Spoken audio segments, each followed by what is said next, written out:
بسم انا الله. بقول لك ده كل مره اصلا على.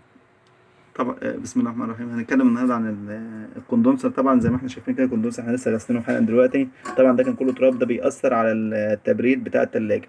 طبعا كل ما يبقى عليه تراب بيأثر بالسلب، بيبقى التبريد بتاع التلاجة ضعيف. زائد ان المروحة بتاعتنا هنا بيبقى عليها تراب. احنا طبعا ايه مسحنا العمود بتاعها وحطينا لها زيت وشحمناها كويس لان كان صوتها عالي. والكوندنسر هو نضفناه كويس وغسلناه ونشفنا المية من العلبة. والموتور طبعا كان على تراب كتير اتمسح. طبعا زي ما احنا شايفين دي المية اللي طالعة من من التراب اللي كان على الكوندنسر.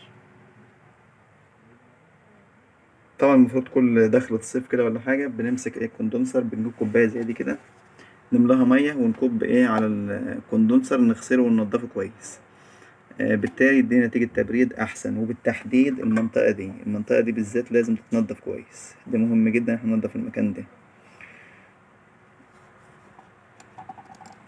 والسلام عليكم ورحمة الله وبركاته.